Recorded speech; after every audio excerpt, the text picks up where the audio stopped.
আসসালামু আলাইকুম। রিভুরাসের ঘর থেকে আমি উষা বলছি। আজকে আপনাদের জন্য আবার একটা ছোট্ট টিপস নিয়ে এসেছি। অল্প সময়ের মধ্যে একটা রান্না, আপনারা দেখতে থাকুন কতটুকু সময় লাগছে। আমি এখানে নিয়ে নেবো, ফার্স্টে নিয়ে নেবো একটা কড়াইয়ের মধ্যে আমি দিয়ে দেবো কিছু কুচিয়ে রাখা পেঁয়াজগুলো ধুয়ে তুলে নেবো।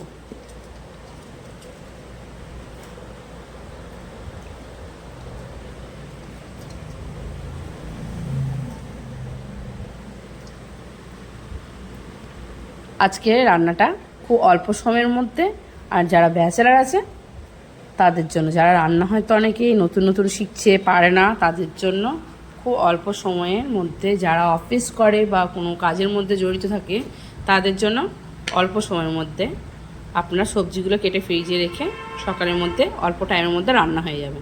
তা আমি ফার্স্টেই নিয়ে নিচ্ছি পেঁয়াজ কুচি, আর নিয়ে নেবো হলুদের গুঁড়ো, তারপরে নিয়ে নেব লঙ্কার গুঁড়ো,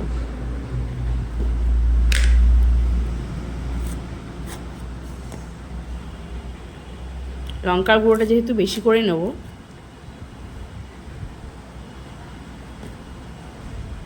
আমি 3 চামচ লঙ্কার গুঁড়ো নিয়ে নিয়েছি।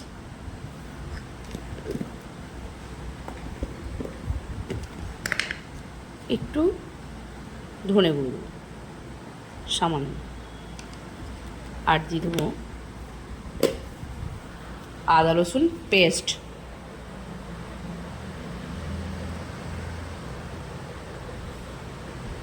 আদা রসুনের পেস্ট দিয়ে দেবো। এটাকে ভালো করে চটকিয়ে মাখিয়ে নেব।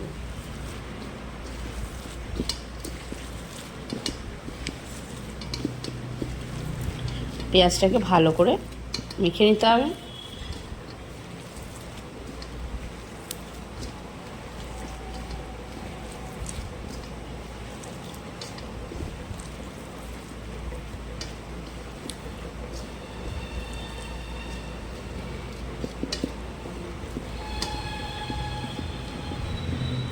এর মধ্যে দিয়ে দেবো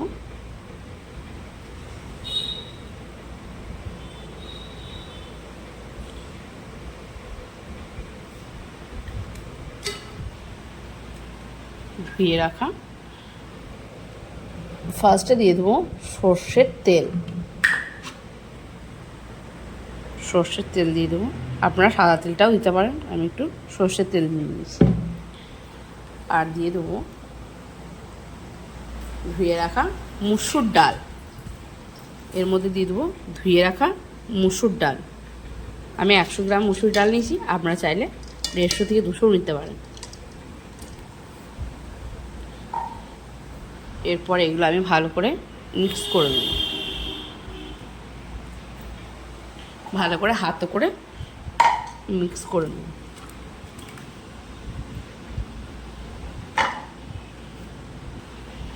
এটা ভালো করে, ডালটাকে আপনারা ভিজিয়ে রাখতে পারেন, 5 মিনিট বা আধা ঘন্টার মতো রাখতে পারেন। আমি এখানে 5-10 মিনিট রেখেছিলাম, বেশিক্ষণ রাখিনি।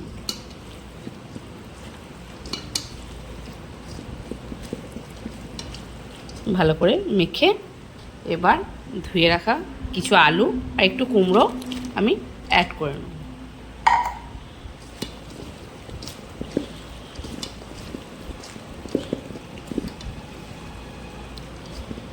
হাতে মাখা পুঁই শাকের রেসিপি।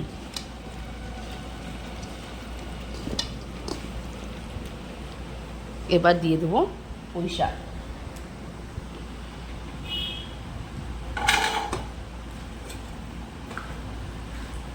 এর মধ্যে দিয়ে দেবো পুঁই শাক,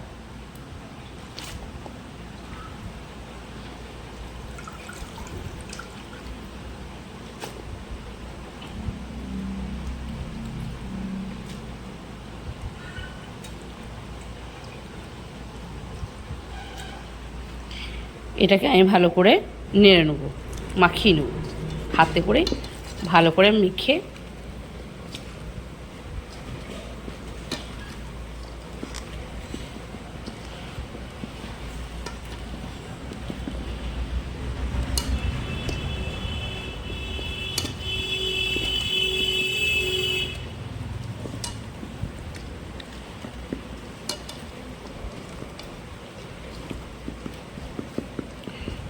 এর মধ্যে আমি দিয়ে দেবো পরিমাণ মতো লবণ।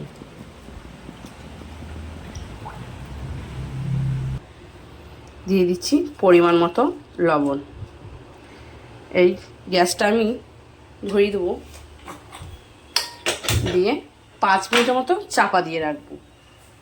এই যে পুঁইশাকের জলটা আছে সেটা পুরো বেরিয়ে যাবে। এটা আমি চাপা দিয়ে দিয়েছি, 5 মিনিটের মতো হতে থাক। আমি ঢাকনাটা একবার সরিয়ে দেখবো। এই দেখুন অনেকটাই সেদ্ধ হয়ে গিয়েছে। এটার মধ্যে আমি আবার দেবো জল, পরিমাণ মতো জল দেবো।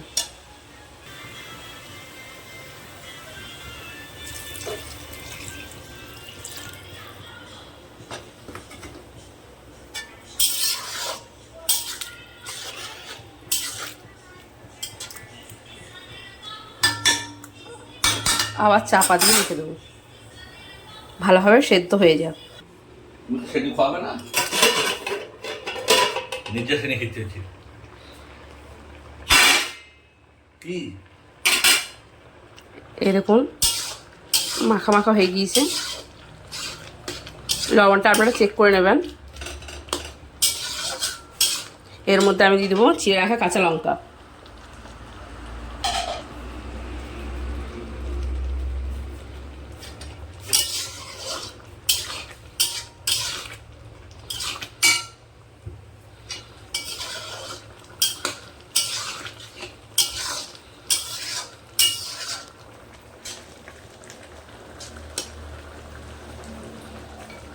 যারা ব্যাচেলার আছে তাদের জন্য খুবই অল্প সময়ের মধ্যে রান্না, তারা খুবই তাড়াতাড়ির মধ্যে করতে পারবে, অথচ এটা কোনো ঝামেলা নেই। খুব ধীরে সুস্থে বসে আপনার রান্নাটা করতে পারবেন। অতি অবশ্যই দেখবেন, আর আপনাদের যদি ভালো লেগে থাকে অতি অবশ্যই লাইক, কমেন্ট ও শেয়ার করে দেবেন। আমার চ্যানেলটা প্লিজ সাবস্ক্রাইব করে দেবেন। কেমন হয়েছে সেটা অতি অবশ্যই কমেন্ট করে জানাবেন। এই দেখুন